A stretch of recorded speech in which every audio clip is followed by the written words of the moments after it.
With MCC still on its winter hiatus, I thought now was the perfect time to look back at Season 2 and the last 6 Minecraft Championship tournaments, to find out what's changed, who's improved, and of course, who is the best of the best.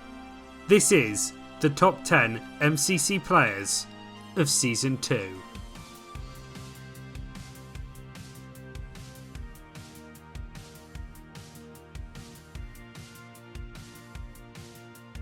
But before we begin, these are the official stats of MCC Season 2. So instead of getting annoyed that your favourite isn't on this list, let me know your top 10 of the season in the comments below. And whilst you're down there, please subscribe. It would mean the world to me if you did on my way to 2,000 subscribers. So please consider doing so. But for now, let's get on with the video, starting at 10th place, Kratzy. Of course Kratzy is in 10th place, because when is he ever not in 10th? Whether it be of all time or just of Season 2, the legend that is Dave manages to hold this position, and for good reason as well. A great PvPer as well as teammate, he's kept up his consistency throughout the season, and thoroughly deserves to be on this list, with a score of 2,539 points. Unfortunately missing out on a win so far. However, there are some other players that definitely deserve to be mentioned.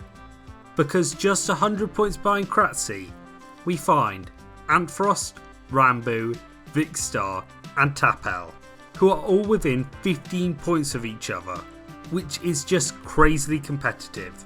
And just one good performance could see them break into the top 10. But for now, let's talk about 9th place, SB737. Whilst 10th may be the norm, 9th is completely different, as the hardcore master bursts his way onto this list. SB may go relatively unnoticed, but he's always been a very strong player, with some phenomenal performances in 2 MCCs this season that have propelled him to 2,569 points, with one win to his name in MCC 17, where he faced 8th place, Fundy. Time to get a bit controversial, as Fundy breaks his way onto this list.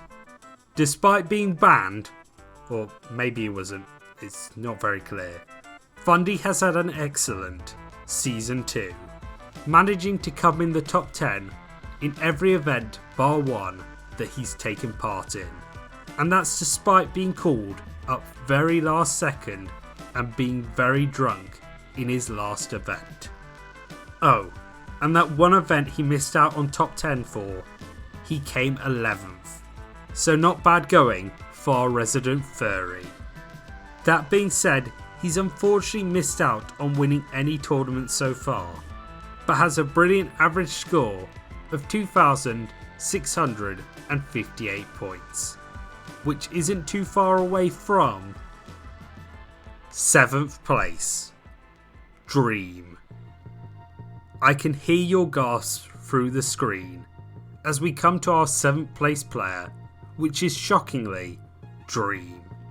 Despite winning 2 tournaments this season, as well as the 4 fun event MCC All-Stars, Dream, according to the numbers, is down on his average from Season 1 by 300 points.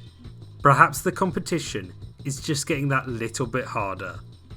But despite all this, it is worth mentioning once again that Dream has won 2 MCCs in a row this season, and has a very respectable average score of 2,799 points. However, there is a massive gap to 6th place, Quig. Quig also drops down from his Season 1 score, yet again proving just how much more competitive this season is. But don't let that take away from yet another incredible player who constantly performs to the highest calibre, which is often ignored, as Quig has had an extremely good season and only dropped down to 6th after MCC 19. So maybe we might see him climb up once again later in the season. But for now, he has an average score of 2,914 points, which is only a single point behind 5th place, Puns. Another player that goes slightly under the radar. Following on from his win at the end of Season 2, Puns has gone from strength to strength, finally establishing himself as an S tier player, being in 2 finals at the beginning of the season, unfortunately losing both. He too would also potentially have a much better score if it wasn't for a bad tournament in MCC 17. However, for now, he still has a wonderful score of 2,915 points, which is yet again not too far away from 4th place, PeteZahHutt. The current greatest of all time unfortunately doesn't keep his spot in Season 2. But despite this, he's done fantastically, managing to carry team upon team upon team to top 5 and even higher finishes. Also creating a brilliant partnership with Grian, which saw them win MCC 17 together, in which Pete got first place individually as well. Overall, he has a score of 2,939 points and is of course still the king overall. But unfortunately, he doesn't make the top 3 this season. Instead, we have 3rd place, Fruitberries. Fruit slots into 3rd place after a sensational ending to 2021, where he managed to get into 3 dodgebolts in a row, after coming 3rd, 2nd and 1st individually in MCC 16, 17 and 19. However, despite this, he didn't win any of these tournaments, which is literally insane, and something we haven't seen since the great curse of PeteZahHutt. Despite this sad fact, he has had a brilliant Season 2 so far, and I only expect it to get better from here. But for now, he's managed to get an average score of 3,002, which puts him behind his partner in Fruit Ninja related crimes. 2nd place, Illumina.